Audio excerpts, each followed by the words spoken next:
I want you to imagine for a second that you are living in a house and you are absolutely convinced that it is haunted. Oh, wow. Okay. A haunted house. Yeah, bear with me. So things are moving around in the night. Doors are inexplicably slamming.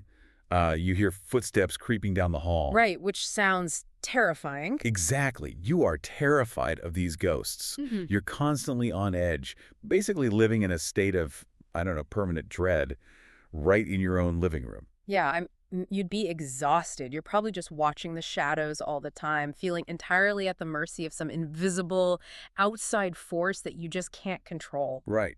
But then to prove it, you decide to set up a hidden camera to catch these ghosts in the act.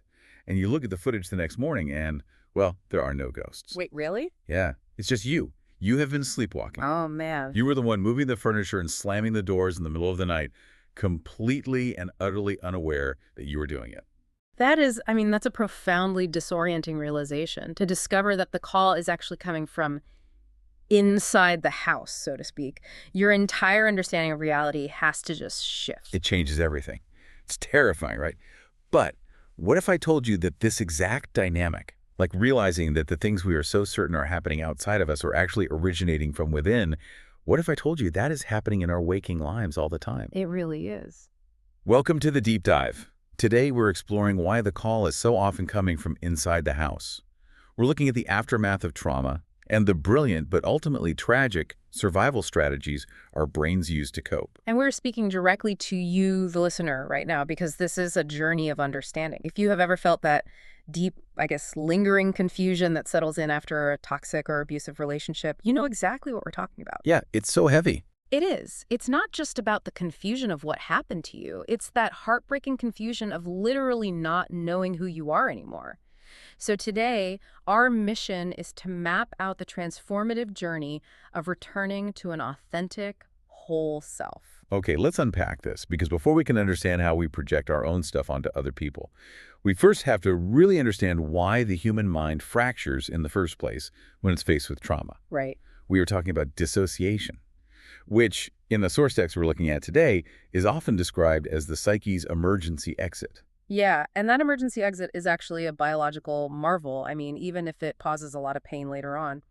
When an experience is simply too overwhelming or, too physically or emotionally threatening to your core sense of self, your nervous system does something incredible. What does it do? It creates distance. It actively steps away from the experiencer. In a mild, everyday form, you might just sort of space out during a heated argument at work. You kind of float above it. Right, but in cases of persistent, prolonged abuse, it goes way beyond just spacing out at work. Oh, absolutely. Entire aspects of your personality become inaccessible to you. Your emotions just go underground. Yeah. And that smooth sense of being a single, continuous person, it just starts to dissolve. And this is especially true in cases of relational abuse. So think about a scenario where the abuser is a parent, maybe a romantic partner, or a caregiver. Someone you rely on. Exactly. You are physically or financially dependent on them. You cannot just pack a bag and run away. Fleeing the physical threat just isn't an option. Right, because if you run away, you lose your shelter, your food, or your primary attachment figure. So fleeing outward is blocked, which means you have to flee inward. This is a concept the text refers to as internal exile. Yeah, internal exile. It's such a powerful term. The parts of you that feel dangerous, painful, or shameful in that specific relationship are banished. So if your anger makes your caregiver violent, your anger gets exiled. Exactly. It is literally sent away from your conscious awareness so that you can survive that specific environment. Your brain just says, we can't afford this emotion right now, get rid of it. It makes me think of a sci-fi analogy.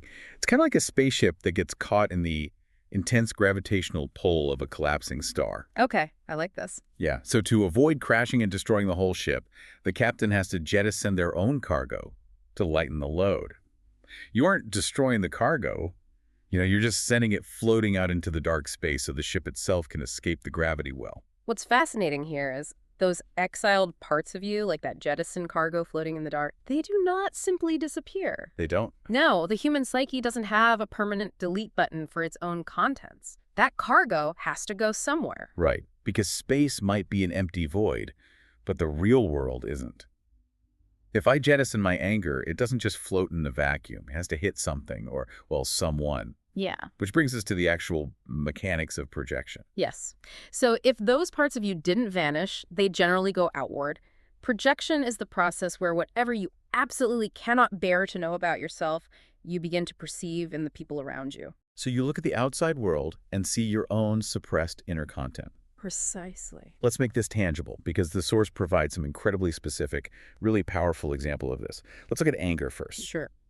If a person was taught early on that their anger is dangerous, maybe they were punished every time they raised their voice, they might grow up feeling like they're endlessly calm. They think of themselves as the ultimate peacemaker, totally accommodating. Right. They never feel angry. Exactly. But they will look around their office or their friend group, and they will constantly see everyone else as angry, hostile, and volatile. Because their anger didn't disappear. It was projected outward where their brain can monitor and manage it from a safe distance. It's much easier to say, my boss is a raging lunatic, than to admit, I am furious and I'm not allowed to express it. Wow. Okay, the second classic example is about our needs. A person who is deeply shamed just for needing attention or help might experience themselves today as entirely self-sufficient. The classic lone wolf. Right. The lone wolf. They require nothing from anyone, but they will perceive the people they date or their friends as these bottomless pits of need. They are constantly exhausted by how demanding everyone else is. Because the need is still fully alive inside them. It just doesn't feel like it belongs to them anymore. It's literally wearing their partner's face. That's wild. Yeah. And the third one is about personal power. If someone was violently punished for their will or their desire to make their own choices, they might feel completely passive. They just go with the flow. Yeah. But they will look at the world and experience everyone else as dominating, controlling, and just always trying to tell them what to do. Right, because their personal power, their drive for self-determination, it's completely intact. But because it was marked as dangerous by their abuser, it can only exist if they attribute it to someone else. Wait, hold on. I have to stop you there. Sure, what is it? Are you saying I am actively choosing to blame my partner for my own anger? Or that I'm deliberately calling my friends needy just to hide my own needs? Because honestly, that sounds like I'm just being manipulative and deflecting blame. Not at all. And that is such a crucial distinction. I'm really glad you brought it up. This is absolutely not deliberate. Okay, that's a relief. Yeah, it is not a conscious strategy where you sit there and scheme to push your flaws onto others. Projection is one of the deepest, most automatic biological operations the psyche can perform. You aren't doing it on purpose. So it's totally unconscious. Completely. Your brain is running a background survival program that you don't even have the password to. But how does that program actually work? I mean, if I don't feel angry, why do I see you as angry? Think of your brain as a highly sophisticated pattern recognition machine. When it decides that anger is a threat to your survival, it builds a highly sensitive radar tuned specifically to detect anger in the environment. It's scanning 24/7 to keep you safe from the thing that used to hurt you. Because the radar is turned up so incredibly high, it starts getting false positives. I see. It interprets a sigh as a scream. It interprets a brief silence as a hostile standoff. It is a hypervigilance that basically creates the very thing it's afraid of. Here's where it gets really interesting, because you have to ask why a child's brain would wire itself to run this specific, honestly exhausting program. And the source material says it all comes down to the tragic mathematics of relational survival. Yes, we really have to put ourselves in the shoes of a dependent child here. To a child, losing an attachment bond isn't just sad or, inconvenient. It is a literal existential threat. Because they can't survive alone. Exactly. If your caregiver abandons you, you die. That is literally how the nervous system understands it. Right. But what happens when that exact same caregiver is the source of the danger? I mean, they are the source of your food and love, but they're also the person terrifying you. The psyche is thrown into an impossible, agonizing bind. It has to find a way to preserve the love while surviving the harm. And the most effective, brilliant way it achieves this is by relocating the problem. By taking the blame. Precisely. Think about it. If the abuse is the caregiver's fault, the child has to face the reality that their ultimate protector is actually a monster. Which means they are completely alone and unsafe in the world. Yes. And the brain simply cannot tolerate that terror. But if the child decides, I am the broken one, I am the difficult one. I am the one who provoked this anger because I'm inherently bad. And suddenly the world makes sense again. Exactly. The parent is still good. The parent can still save them. The child just needs to fix themselves. And the math of that bargain is just devastating. You are literally trading away your own internal reality, your own self-worth, just to buy the illusion of a safe relationship. Yeah. You essentially agree to be the monster so you don't have to be alone in a dangerous world. This raises an important question, though. What happens when that abusive relationship finally ends? You grow up, you move out of the house, or you finally leave that toxic partner. Right. The physical threat is genuinely gone. Exactly. But this ingrained survival strategy, this automatic radar system we talked about, it keeps running. It's like you're still running the 1995 survival software on your 2026 hardware. That's a perfect way to put it. It becomes the primary warped lens through which you understand yourself and every single new person you meet. And that leads us to the present-day cost of this strategy. The defense mechanism that literally saved your life back then is now the exact thing estranging you from yourself today. Living primarily through projection means you are in a constant, exhausting relationship with your own shadow, and you don't even realize it. That sounds awful. It is. Every perceived threat you see in your new partner is actually an unmet part of yourself. Every quality you deeply resent in your coworker is very likely a quality you were not permitted to have growing up. So your reality just completely distorts. You are reading your inward material as outward fact. And the tragic irony of it all is, it makes real connection impossible. Totally impossible. You can't ever receive true love. Because when someone tries to love you, that love is landing on a constructed self. It's landing on that accommodating, needless shell you built, not the real messy you. Right. And you can't resolve a conflict because your side of the conflict is completely invisible to you. You literally can't see your own role in it. But wait, I have to push back here for a second. Okay, go for it. Sometimes people are just acting terribly. I mean, the outer world isn't just a giant magical funhouse mirror reflecting my own trauma back at me. If someone cuts me off in traffic and yells at me, that's not my suppressed anger, that's just a jerk in traffic, right? You are entirely right. And to be very clear, the source material emphasizes this too. We are not saying other people are innocent. People do real harm. Toxic people exist. The outer world is not simply a mirror. Okay. But, and this is the crucial distinction, when projection is running automatically due to trauma, your lens is warped. It distorts the frequency and the intensity of what you're seeing. Meaning, I might overreact to a minor slight because my radar is just way too sensitive? Exactly. Real people do real harm. But if you are entirely disconnected from your own power or your own anger, accurately assessing someone else's behavior becomes nearly impossible. Oh, I see. You might tolerate terrible behavior from a partner because you've projected all your own power onto them.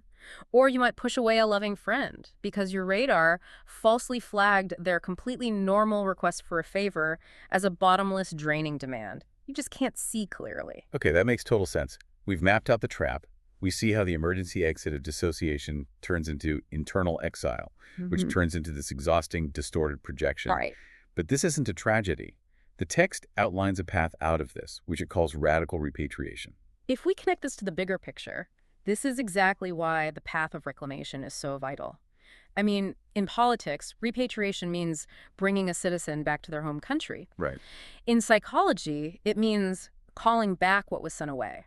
It's the slow, brave process of re-inhabiting the parts of yourself that you abandoned to survive. And it's really important to note, the source is clear that this is not a linear, easy, Instagram quote kind of process. Oh, definitely not. It is incredibly disorienting. There's a profound amount of grief involved because to reclaim your anger or your needs, you have to finally feel the original pain that made you exile them in the first place. Yeah, you have to go back through it. But it's also described as quietly exhilarating. Yeah. The sensation of finally becoming solid, becoming real. And there are 3 distinct stages to this reclamation. Yes. The first stage is recognition. And this honestly might be the hardest one. This is the moment you notice that someone else's behavior carries an unusual charge for you. Like when a reaction feels wildly disproportionate. Exactly. Your coworker leaves a coffee mug in the sink, and you feel a rage that belongs to a life or death situation. Instead of just reacting and yelling, recognition is the ability to pause and ask, is this mine? Just asking that, is this mine? It requires so much self-compassion. You have to ask it with curiosity, not shame. Which leads to the second stage, owning. Right. This is simply acknowledging that the disowned quality exists inside you. Yeah, and owning isn't acting on it. You aren't saying, I am an angry monster who screams at people. You're just admitting, yes, this capacity for anger or this deep, messy human need, it exists in me, just as it exists in all human beings. You stop pretending you are somehow above it. And the third stage is integration. This is where the magic happens. This is where you bring the reclaimed material back into relationship with the rest of who you are. And the beautiful secret here is it doesn't come back as a threat. When you integrate it, the energy actually transforms. It really does. It's amazing. Your reclaimed anger, which you were so terrified of, actually becomes your capacity for discernment and healthy boundary setting. Your reclaimed need, which you thought made you weak, becomes your capacity for honest, deep intimacy. Your reclaimed will and power become your creative authority to steer your own life. It's like imagine you had to flee your home in the middle of the night during a storm, and you left all these heavy, terrifying boxes at a scary stranger's house years ago. Okay, yeah. You've been afraid of those boxes ever since. You assumed they were full of explosives. But now, as an adult, you finally go back, you open them up, and you realize the items inside aren't bombs at all. They are exactly the tools, the bricks, the blueprints you desperately need to build your own safe, warm home today. That is exactly what integration feels like. But we really have to acknowledge the final psychological hurdle here, which is the paradox of return. Why is this healing process, this opening of the boxes, so terrifying to our nervous systems at first? Well, because even if those boxes logically contain tools, your body remembers the storm, right? Walking up to them feels like a life or death situation. Exactly. The paradox is that reclaiming these parts feels like a massive threat because historically they were legitimately dangerous.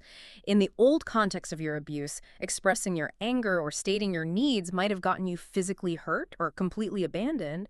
Your brain is screaming, don't touch that, it's radioactive. But the old context is gone. That is the revelation here. The anger that was weaponized against you back then is no longer dangerous now that you are an adult with autonomy. Yes. The need that was shamed in a toxic childhood home isn't dangerous now that you are surrounded by friends who genuinely care about you. It feels like you are losing control when you let these messy parts back in, but really, it is your first true contact with yourself. The psychological literature underscores this profound return by focusing on 4 specific, very precise words. It talks about the goal of becoming, once again, entirely, fully, wholly, and truly yourself. And we shouldn't just gloss over these words. They represent different facets of the healing. Let's break them down. Let's do it. Entirely speaks to completeness. It means you are reclaiming all of it.